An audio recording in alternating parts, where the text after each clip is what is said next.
CFP Módulo 1, questão 5. Um investidor contratou um profissional CFP para elaborar o seu planejamento financeiro, conforme as regras da Planejar. Quais das opções abaixo estão corretas quanto à fase de coleta? Opção número 1, identificar os problemas de saúde desse investidor. A 2, identificar as relações familiares para questões sucessórias. E questão número o item 3, identificar a tolerância a risco e o objetivo de retorno desse investidor. Aqui, obviamente, se referindo a questões das alocações no mercado financeiro. Tá? Resposta A, 1 e 3, B, 1 e 2, C, 1, 2 e 3, ou seja, todas, e D, 2 e 3. Tá? Então, para essa questão, a gente tem que ter em mente quais são as 6 etapas do planejamento financeiro. Tá? Etapa número 1, né, é a etapa que a gente chama de definir, é a etapa que a gente define como é que é a relação do trabalho do planejador financeiro e do cliente, do investidor, ou seja, quais vão ser as responsabilidades do planejador financeiro e do investidor, claro, né, por sua vez ele também vai ter as responsabilidades dele, como que é cobrado o serviço, como é feito o acompanhamento, enfim, é definido como é que é a relação de trabalho do ponto de vista do planejador e do investidor, do cliente que está contratando o serviço do planejador financeiro. Tá? Depois a gente vai para a etapa de coleta. A etapa de coleta é quando o planejador financeiro levanta toda a documentação necessária para ele poder enxergar todo o cenário ao qual aquele cliente está inserido. Então aqui é, por exemplo, como eu falei na hora de definir, lembra que eu falei que o investidor tem as responsabilidades? Aqui ele tem a responsabilidade de entregar essas documentações de não esconder nada, porque senão, obviamente, que o planejador financeiro não vai conseguir fazer um trabalho completo, tá? Então aqui é feito o levantamento para que o planejador financeiro tenha uma visão 360 de tudo aquilo que tem relação com o investidor. Depois a etapa número 3 é uma etapa de análise, que é a etapa em que o planejador financeiro vai para o escritório dele, fecha a porta e ele começa a trabalhar ali sozinho em cima dessa coleta que ele fez. Ele começa a traçar os diferentes cenários e possibilidades de estratégias que podem ser trabalhadas. Então, aqui é um momento em que está fazendo toda a elaboração da análise mesmo e das possíveis caminhos a serem traçados. Depois disso, esse planejador ele vai para uma etapa chamada de síntese, em que ele já entendeu qual vai ser o cenário a ser adotado e aí já volta para uma segunda reunião com esse cliente em que ele vai mostrar para o cliente, ó, cliente, né, o caminho a ser seguido é esse daqui, os seus cuidados precisam ser esse daqui, os seus riscos estão aqui, enfim, aqui é onde ele vai literalmente apresentar para esse cliente a solução, né, a solução do trabalho em que ele está propondo. Depois ele vem para uma etapa 5, que é a etapa da implementação. Então ele vai implementar o que foi orientado e explicado na etapa anterior, na etapa de síntese. E depois a etapa 6 é a etapa em que é feito, em que ele vai monitorar. Ele vai monitorar aquilo que foi implementado na etapa 5 e é feito o acompanhamento da forma como foi definido aqui na primeira etapa do planejamento financeiro, as reuniões trimestrais ou semestrais ou anuais, né, o momento em que ele refaz, acompanha o que mudou no cenário da vida ali daquele investidor, tá?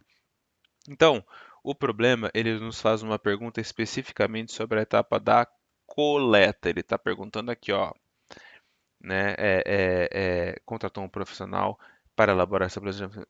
Quais são as opções abaixo que estão corretas com relação à fase de coleta, tá bom? Então vamos ver uma delas de cada vez. Identificar os problemas de saúde desse investidor. Isso aqui entra na etapa de coleta, né? Por que que entra? Porque quando a gente está fazendo um planejamento financeiro, Dentro da etapa de coleta, a gente vai ter gestão de ativos, em que a gente vai estar pensando na gestão de ativos, ou seja, o que pode estar na carteira desse investidor no que diz respeito à tolerância de risco. Ó, eu já dei até um spoiler aqui, né? Às vezes aquele investidor ele não gosta de risco, às vezes é um investidor que gosta muito de liquidez, ele não gosta do risco de liquidez, não gosta de ter o capital travado, não gosta do risco de crédito, não gosta da volatilidade, ou é o oposto. Também vai ser trabalhado questões como gestão de, que a gente chama de gestão de risco. E aqui, gestão de risco, a gente não está falando da carteira desse investidor, mas a gente está falando dos riscos que esse investidor tem na vida dele.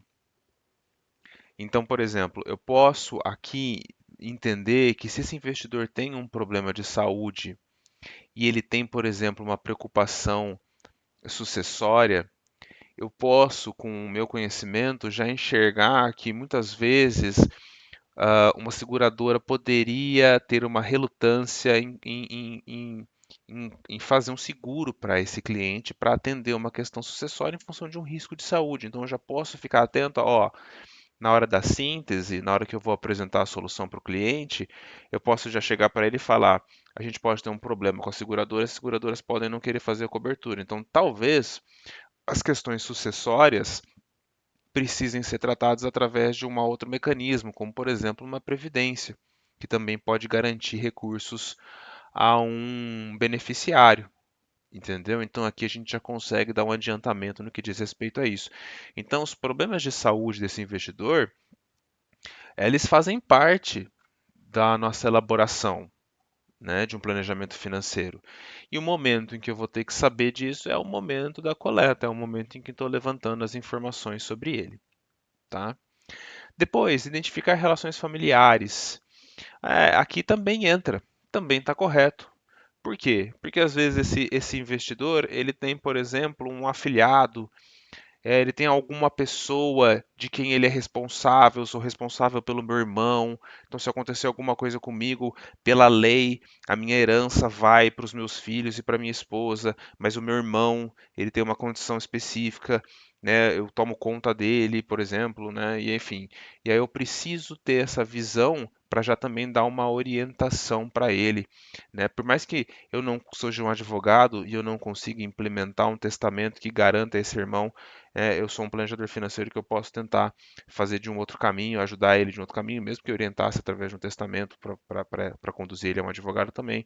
Existem questões que, através de seguros, através de previdência, em que eu posso qualificar esse irmão como um dependente dele e esse irmão teria direito a uns recursos, entendeu? Então, só estou dando um exemplo para explicar o porquê que as questões de relações familiares fazem parte, né, de você entender isso na etapa da coleta. Muitas vezes o planejador financeiro, ele é quase que um psicólogo ali para o cliente, tá?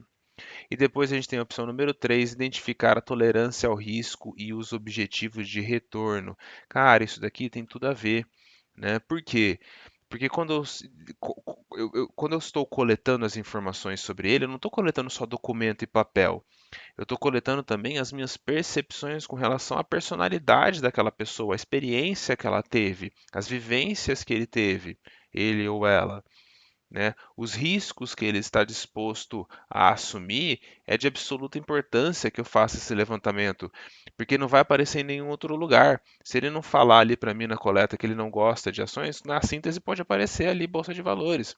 Então eu preciso entender nessa coleta qual é o perfil dele, né? Por mais que eu vá entregar o perfil, o IPS, vai ser, né, é o Investment Policy Statement, que é o perfil de investidor, né? Eu vou desenvolver esse perfil e apresentar, o seu perfil de investidor é esse, eu vou apresentar isso na síntese, eu vou apresentar isso com base nas informações que eu obtive na etapa da coleta, tá bom? Então, vamos às opções de resposta. Número A, 1 e 3. Não, porque a 2 está certa também. As questões familiares elas contam, tá? 2 e 3 também está errada, porque a tolerância ao risco e o objetivo dele é absolutamente imprescindível. E a C, ela está correta, é a nossa opção correta, 1, 2 e 3, porque todos esses itens nos interessam, tá? E, portanto, a D está obviamente errada. Fechou? A opção certa aqui é a letra C, opções um, 2 e 3, tá bom?